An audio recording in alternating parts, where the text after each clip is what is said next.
done, even when I don't agree with it. From my perspective as a liberal, I sometimes see y'all sticking really hard together. Same. And y'all are like, no matter what, we're gonna vote red. 2, 1.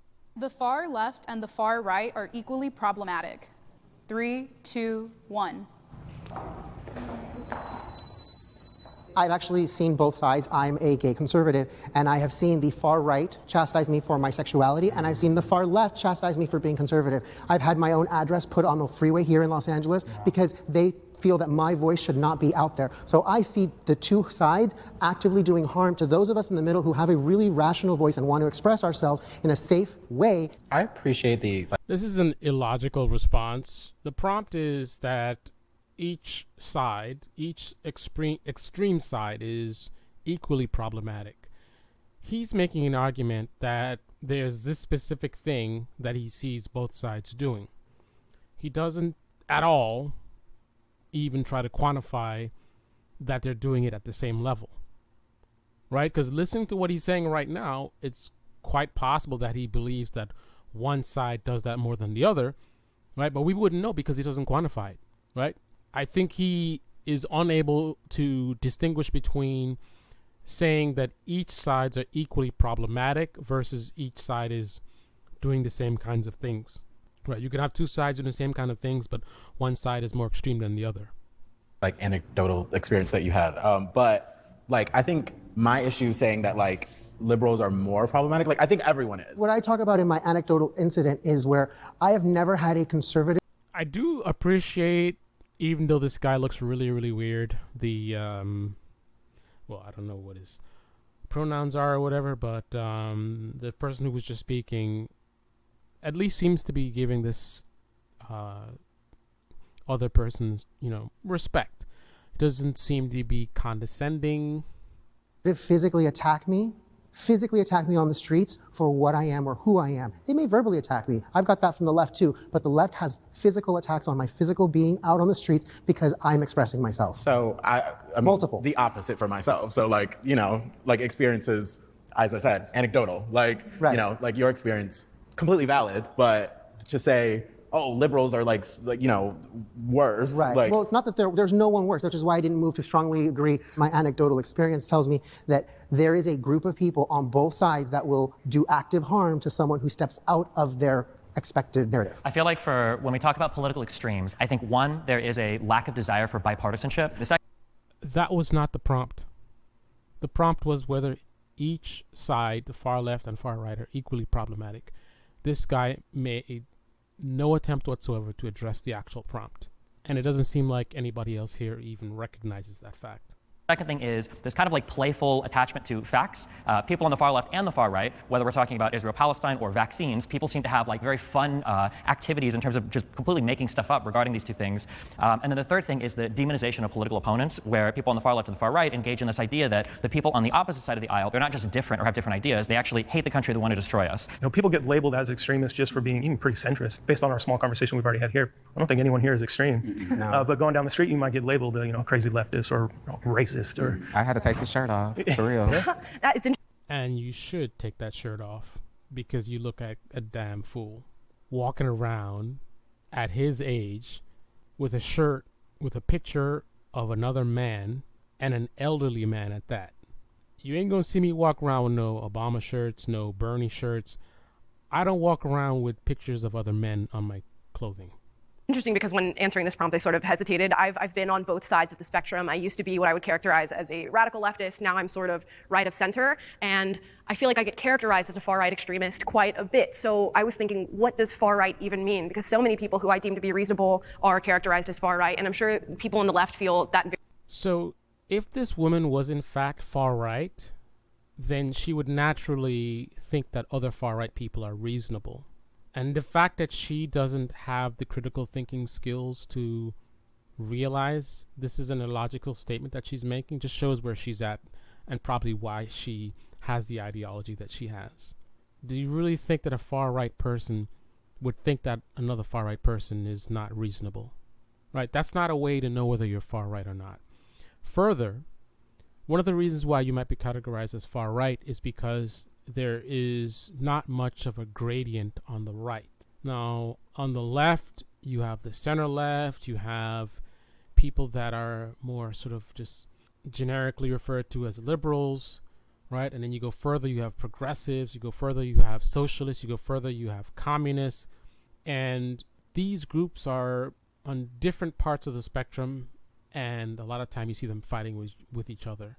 Now, on the right, it seems like you go straight from center right to just far right. There's not really much in between. And to illustrate that, for example, when you look at the far left, you think about people like Antifa. You look at organizations like the Black Lives Matter.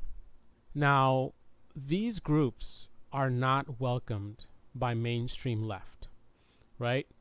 You're not going to see them at a DNC event. You're not going to see them on CNN or MSNBC, generally speaking, obviously with some exceptions. However, you will see some pretty extreme people at RNC events. You see them at Trump rallies, where, again, in contrast, you know, if Kamala Harris does a rally, you're not going to see Antifa people at the rally, right? And if you do see Antifa people at the rally, they're going to be there probably protesting her, right? They might be there saying, you know, we should defund the police, right? You go to a Trump rally, not so much. I mean, you have the head of the Republican Party, the leader of the Republican Party, Donald Trump, pretty much talking some pretty extreme right rhetoric, right? If it was the same thing on the left, you'd have Kamala Harris out there talking about we should defund the police, talking about socialism, talking about everyone has a right to housing for all, or whatever it is. However, she would dare not say stuff like that, right? In the Democratic Party, that kind of stuff is not acceptable. Remember the defund the police movement and how the Democrats pushed hard against that? And then in the end, what did they do? They funded the police more? Very same way. I've gone and spoken to different campuses, both as a leftist and as a right of center individual, and I've never received more hatred or people trying to cancel my events than coming to those campuses as a conservative speaker. Well, do you think that's because some of that rhetoric causes a lot of harm on the right side? Like a lot of like the things that are being said maybe in those talks like can have like lasting impacts on those students when you're on those campuses. So like, you know, and in the other way, like the conservative students might not like care as much about, you know, like, oh, like progress is being talked about. Like, you know, like I think like there's Perfect example is Dylan Mulvaney. I think the reason why you don't see conservatives canceling liberal speakers is because pretty much the universities are dominated by liberals, right? Conservatives don't generally have power in the major universities, right? So they're not going to be able to stop a liberal speaker from speaking at a liberal university.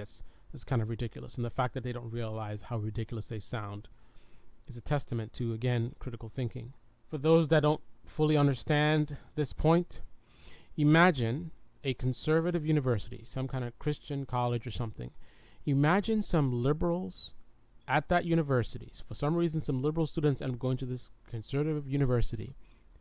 Imagine them trying to cancel a conservative speaker at that university. I mean, the idea is laughable. And the fact that these people don't see how laughable it is, the reverse, right? A small minority of students are going to cancel an event. I mean, you could protest, right? But you're not going to be able to cancel them, right? You're not, because in order for you to cancel them, you need to have power, right? You need professors on your side. You need administrators on your side. You need a ton of students on your side.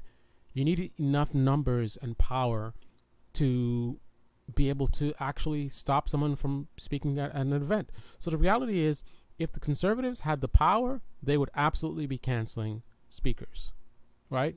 The reason they don't do it is because they can't. Just spoke at the University of Penn.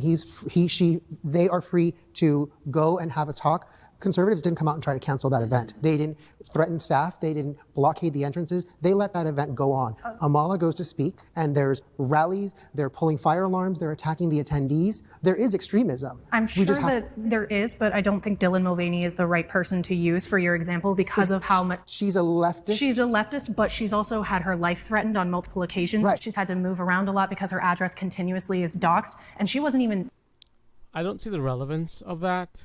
I mean, he's pointing out an example of where, I mean, it's a dumb example, right? But he's pointing out an example where, you know, someone on the left was not canceled. The fact that that person had death threats, like, that not really relevant to the conversation.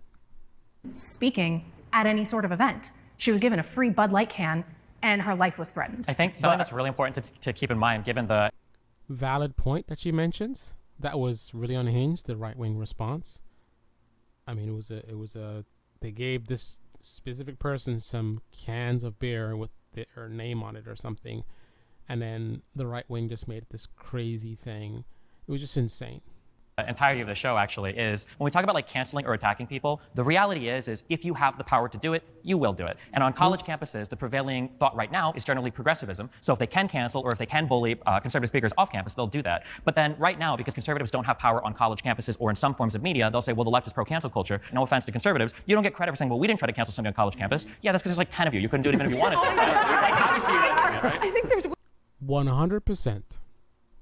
way more conservative students than I think people actually give credit to, but maybe they feel like they need to, harbor those beliefs internally rather than, espouse them out loud. And I will say, any conservative who wants to shut down an event or a speech, I would wholly disagree with.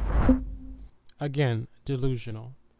I hope she's not acting as stupid as to take him literally, that he means that this is literally 10 students in there. I think there's much more than 10 students in these universities, but there's nowhere near the numbers needed to be able to shut down a liberal speaker from speaking at the university.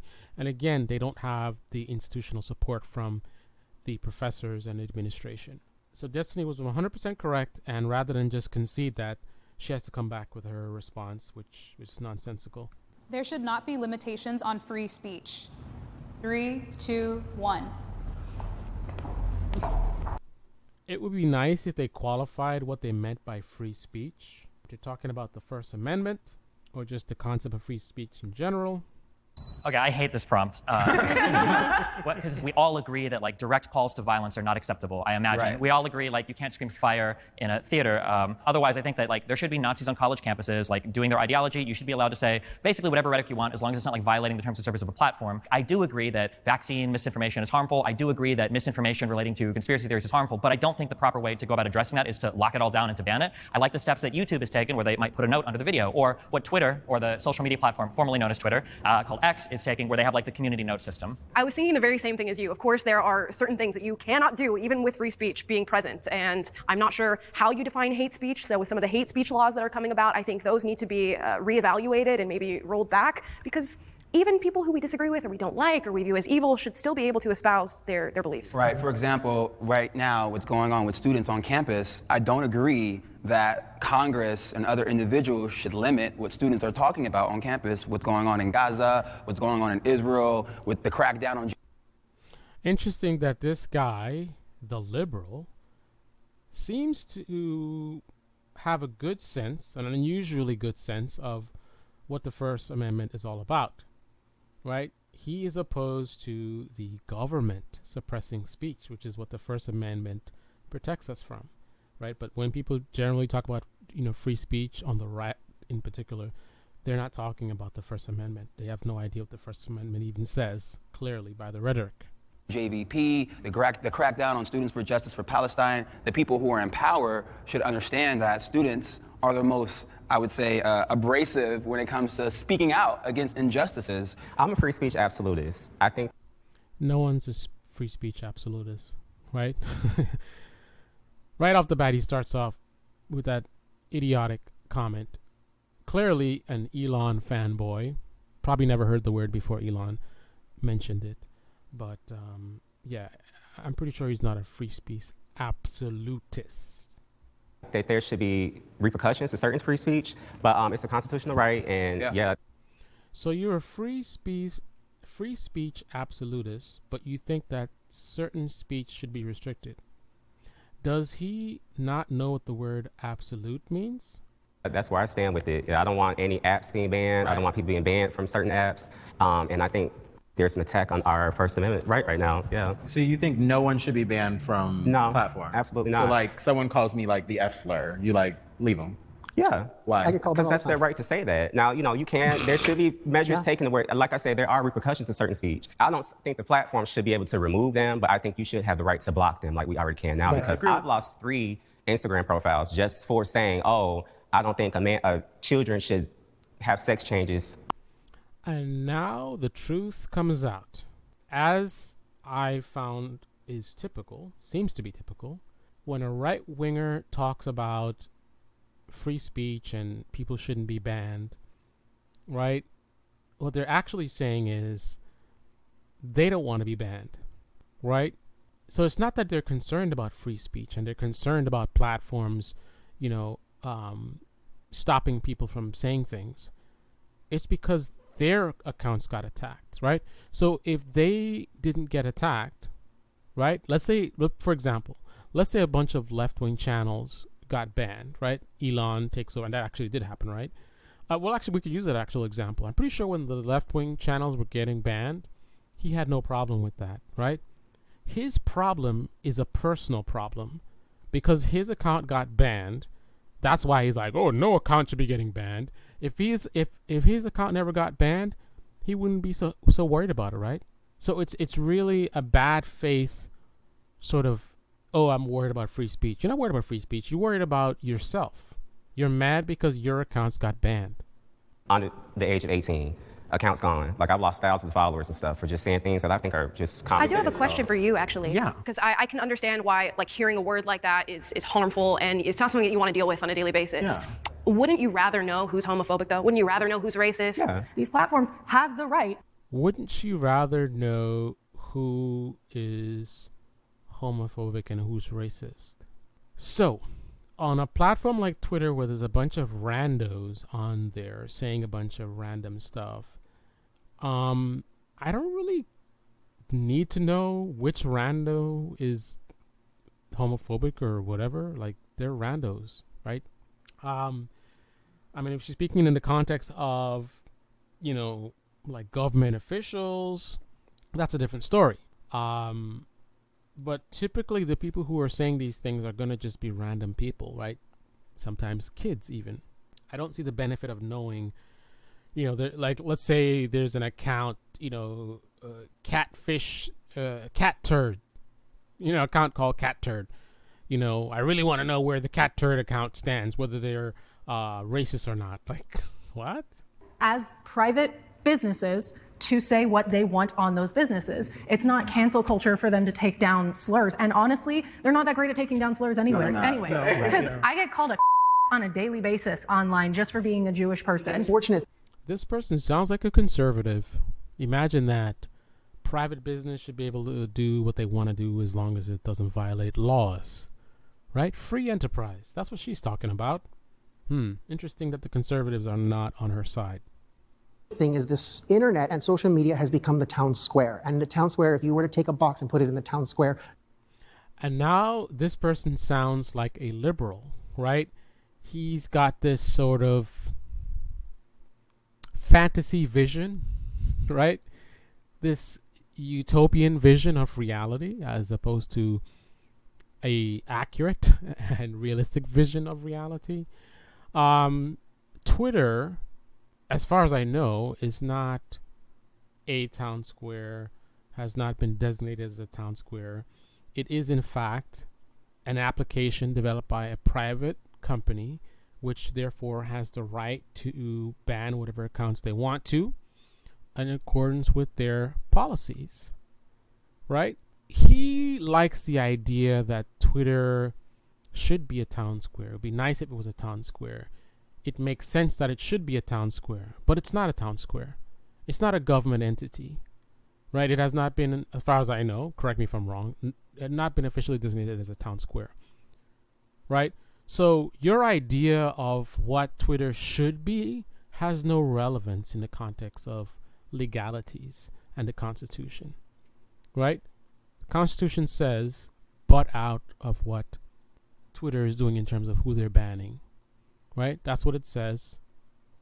Until we change things, until we designate them a town square and nationalize them or something, your utopian vision is irrelevant. There is no limit on what you can say. And who's to say the city's going to come down and say, you use the word and we're going to take your soapbox and you can't ever come back to my city? That's exactly what you're doing when you're saying the platform has every right to remove this language. You have the option to go to another platform. There's plenty of So we have an option to go to another city then? He's comparing a city, which has never been a private institution, with a private institution.